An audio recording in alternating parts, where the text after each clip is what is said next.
Credenciamento está lá dentro das hipóteses de inexigibilidade. O credenciamento, ele não é uma modalidade de licitação. Coloca isso no seu coração, anota isso aí e já sobe a hashtag.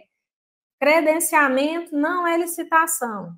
Credenciamento não é licitação. Já sobe essa hashtag aí para eu saber que você está prestando atenção, tá? Principalmente você que não tem intimidade com o credenciamento, tá bom? Você que não tem muita intimidade com as licitações, com as contratações públicas. O credenciamento é um procedimento auxiliar de licitação. Isso significa que ele não está ele não está dentro nem das hipóteses de contratação direta usuais, tá? Ele não é uma contratação direta usual, mesmo sendo uma hipótese de inexigibilidade, tá? E nem é uma modalidade de licitação. Ele exige um rito, ele exige um procedimento que ele é diferente, tá? Ele não é licitação e ele não é uma forma comum de contratação direta por inexigibilidade, certo? Então, ele exige uma diferenciação. Por exemplo, você já viu falar que inexigibilidade tem edital? O credenciamento tem edital. Então, sim, é possível que uma contratação por inexigibilidade, por INEX, para os íntimos, exista um edital. Pois, ora, bolas, o credenciamento é uma dessas hipóteses. Vocês já tinham pensado sobre isso? Vocês já tinham feito esse raciocínio? Vamos beber água. Então, vamos falar sobre o nosso amigo credenciamento. Ele está disposto no artigo 79 da Lei 14.133, certo? Deixa eu compartilhar a tela com vocês aqui, um pouquinho, para vocês verem. E principalmente quem está começando agora, tem intimidade, é isso aí, Henrique. Credenciamento não é licitação. Não é modalidade de licitação. Nós estamos falando de um procedimento auxiliar de contratação, que ele está previsto na Lei 14.133, e eu vou te mostrar aqui agora. Vocês estão vendo a tela? Está meio pequeno, né? Deixa eu dar um zoom aqui para melhorar. Acho que agora dá uma melhorada boa aqui. Só para mostrar a estrutura, só para mostrar para vocês a estrutura da lei aqui, para vocês terem intimidade com a lei, quem está começando agora. Olha só, contratação direta, inexigibilidade, dispensa de licitação, né? Vem as hipóteses aqui, alienações, ok.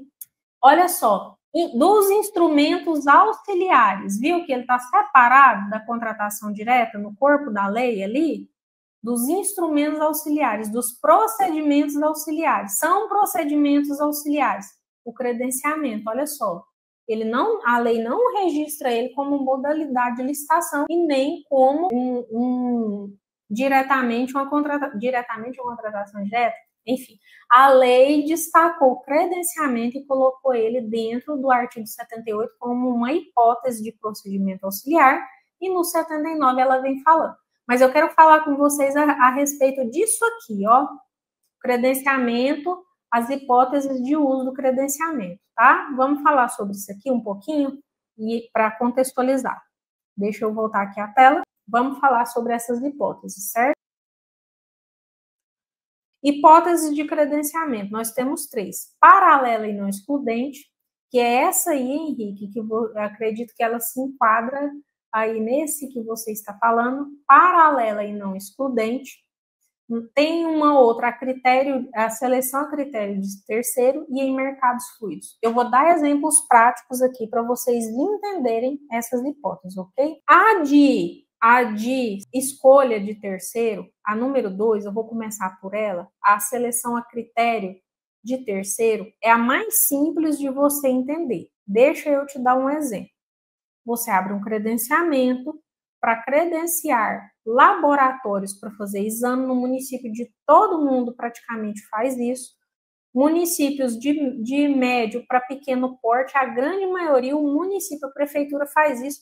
E se você trabalha na Câmara, está aqui assistindo a gente, se você ainda não não utilizou, certamente você conhece alguém, um vizinho, um parente que já utilizou esse serviço utilizado por credenciamentos, que é a critério de terceiro. A prefeitura abre um credenciamento e aí ela credencia exames laboratoriais. Vou dar 2 exemplos. Exames laboratoriais. E aí tem 5, 6, 2, 4, 5, 6 laboratórios credenciados, certo? E aí o usuário vai lá e fala assim, eu quero fazer o exame X. Eu estou com um pedido de exame, eu quero fazer o exame X. Aí vai e fala assim, nós temos esses laboratórios aqui credenciados. Aí eu falo assim, eu quero no A. Aí o outro, não, eu quero no B. Beleza, não ficou. E aí é o usuário que está escolhendo. Não ficou claro esse?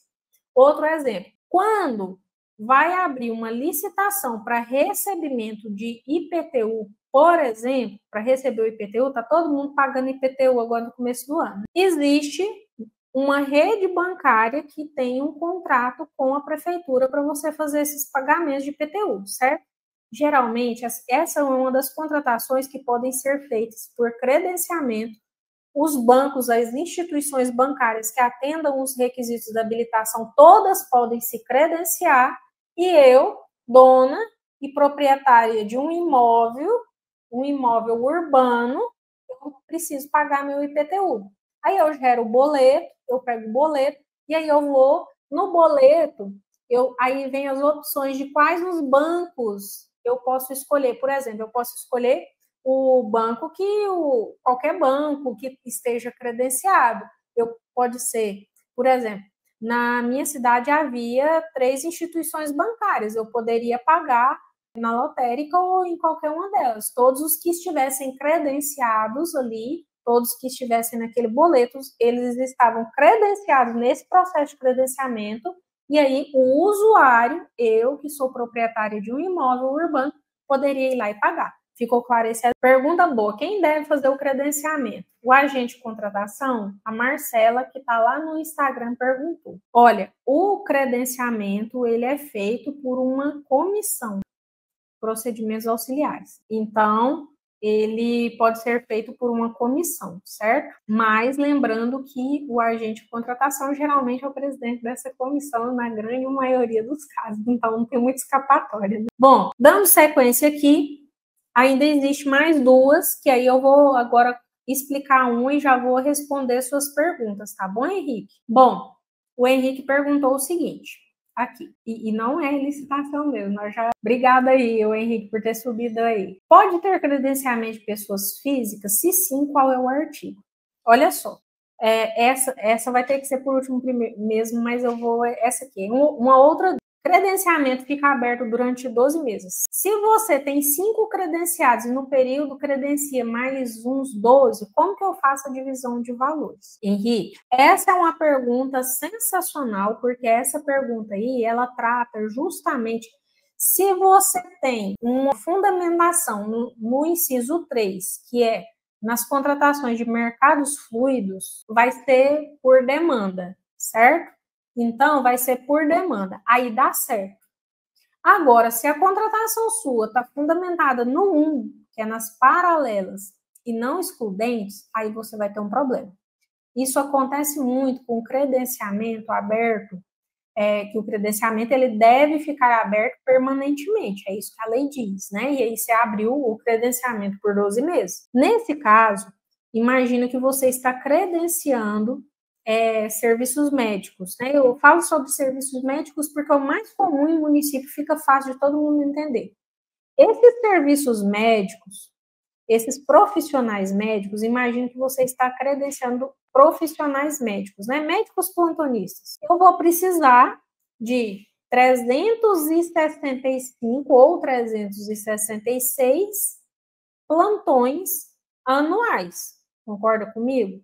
Se for de 24 horas, é esse número. Se for de 12 horas, dobra esse número. Então, eu vou precisar de profissionais para cobrir esse período de plantão. Ok, beleza. Como que começa a dar problema? No início da vigência do edital, Na primeira ali, abertura de envelopes, abertura de documentação, credenciou 5 prestadores de serviço. E aí eu fui distribuir ali entre eles as nossas contratações, certo? E aí, como eu precisava de contratos de 12 meses, eu não posso ficar, porque é um serviço essencial, meu hospital tem que funcionar, eu contratei eles aí por 12 meses, porque é uma demanda contínua. Beleza. E agora, o meu credenciamento continua aberto. E aí, os contratar, veio mais gente e se credenciou depois de um tempo. E agora, o que eu faço com essa galera credenciada? Isso aí, Henrique, vai precisar constar no seu edital essas regras, tá? Inclusive, até o regulamento do governo federal, ele fala que ele coloca várias regras para serem organizadas dentro do edital, estabelecidas no edital, por causa desse tipo de dificuldade, que em cada objeto você vai ter que ver qual é a melhor forma, certo? A lei diz também o seguinte, que você tem que estabelecer critérios objetivos. Desculpa, gente, eu estou um pouco rouca. Esses critérios objetivos, você tem que pensar eles lá no seu estudo técnico preliminar, para você estabelecer.